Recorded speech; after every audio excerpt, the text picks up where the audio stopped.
आपल्या मांडीवरती घेते आणि मांडीवरती घेऊन असणार हा कऊचा घास, हा चिऊचा घास, हा म्हणून असणार त्या बालकाला खाऊ घालत असते. हा झाला दृष्टांत. सिद्धांत माझी जनार्दन माऊली माझा गुरु असणारा, या परमार्थाला हळूहळू हळू थोडं थोडं असणार, तशा पद्धतीने आई सारखं मला परमार्थाला लावत आहे. वादेशी हे न कळे चिन्हा व्यारी दाने वेदना कृपाळू एका जनार्दना क्रिया विधान विश्वमाता. वांजेशी हे नकळे चिन्ह, जिला मूलच झाला नाही ती बाई, जिला मूल झालेला आहे ती आई, आणि त्याचं संगोपन करत असते ती दाई. जोपर्यंत बाईला किंमत केव्हा आहे, मूल झाल्यानंतर आई पण आहे.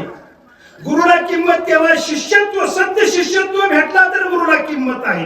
देव आहे त्रिभुवनाचा मालक आहे असेल, पण जोपर्यंत भक्त नाही तोपर्यंत देवाला किंमत नाही, देव पण नाही. म्हणून ते सांगू लागलेले वांजेशी हे नकळे चिन्ह.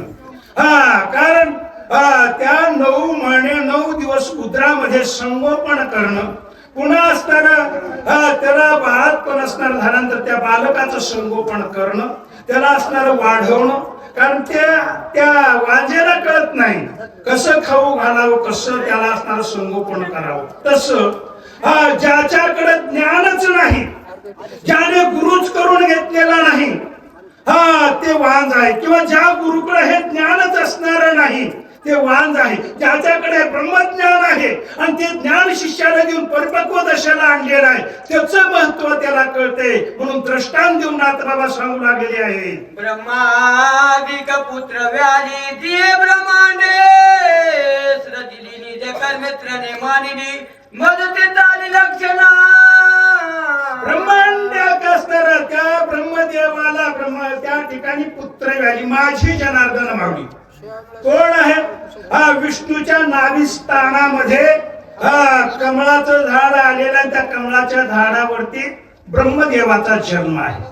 पण त्या ब्रह्मदेवाला हे निज कर्म असणार त्या ठिकाणी माहिती नाही. निज म्हणजे आत्मस्वरूप.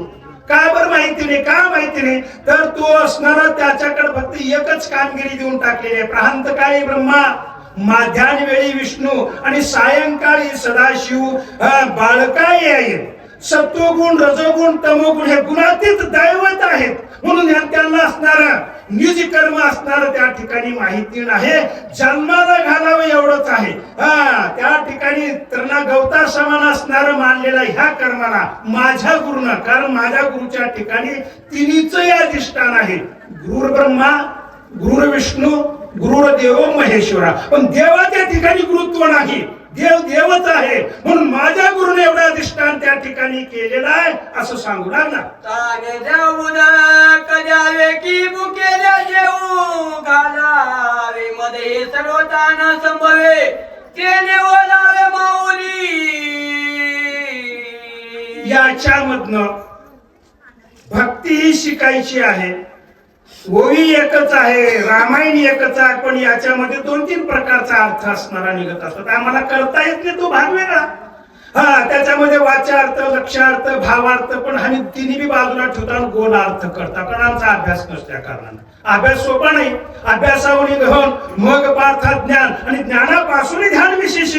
म्हणून त्यावेळेस असणारं सांगू लागलेलं आहे की माझ्या जनार्दन माऊलीने असणारं काय केलेलं आहे. तीच होईल, तीच होईल.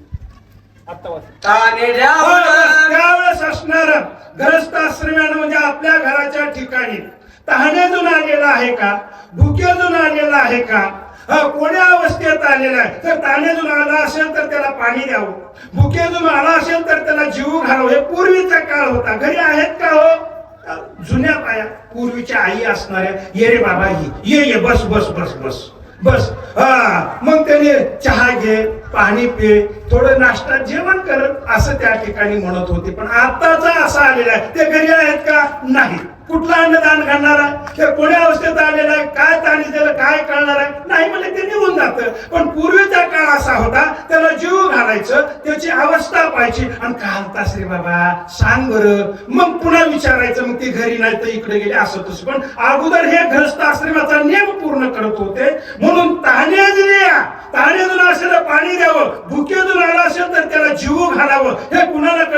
माऊलीला असणारं कळत असतंय. म्हणून माझ्या जनार्दन माऊलीला त्याला भक्तीची भूक लागलेली आहे, म्हणून ते असणारं मला भक्ती मार्गाला लावला असं सांगू लागलेली आहे. यासी काय करू आता जन्म निघाला करता, किती याची करू चिंता काही सर्वता जाणेना. सांगू लागलेले जन्मोनी झाला अकडता. आता कुठपर्यंत आईने केली? 9 महिने 9 दिवस उदरात त्याचा असणारा सांभाळ केली, बाह्यकाराच्या ठिकाणी पालन पोषण केली, दोन्हीचे 4 हात करेपर्यंत जबाबदारी आई वडिलांची. त्याला संस्कार दिले आणि दोन्हीचे 4 हात केल्यावर त्यानं जर व्यवस्थित संसार केला तर आई वडिलांची चिंता हटली. आणि ती जर उगा देवाणघेवाण करू लागला तर चिंता वाढली. काय देवाणघेवाण? उगा दिवसा रस्त्यात असणारा झोप घेऊन लहान जांभळ्या देऊला. सोन्यासाठी चिंदी जतन करावं लागते, कारण आपल्या लेकरासाठी ती दुसऱ्याचं लेकरू आलेलं आहे. आपलंच बिलिंदर निघाले, काय करावं? पहिले एकाला सांभाळावं लागत होतं, म्हणून आपल्या लेकरामुळे तिला सांभाळायची वेळ आली, चिंता वाढली. दृष्टांत संपला. सिद्धांत असा आहे, गुरुनं जर शिष्याला परिपक्व दशेला आणला, परिपक्व अवस्था सोडून दिला आणि ते जर आढळणातल्या हॉटेलवर गेला तर काय करावं लागेल गुरुनं? जर त्या गुरुनं त्या दशेला लावला आणि 4 ध्याच्या पलीकडे गेला, चिंतन करू लागला, कानी जे पेरिले डोळा ते उगवले, रामरूपच पाहू लागला, अखंड खंडेला जीवन रामकृष्ण नारायण असं चिंतन करू लागला तर त्या गुरुची चिंता हटली. आणि तो जर भजनाला चैना झाला, कीर्तनाला चैना झाला, पुतीला जर त्या ठिकाणी जाईना झाला तर त्या गुरुची चिंता वाढली. नाथ बाबा सुदृष्टांत देऊन आई वडिलांना सांगू लागले, तोही घेऊन बनवून निज मुखीचे काढणे, माझ्या मुखी कोणने बाळा काढणे कृपाळू. आई काय करत असते?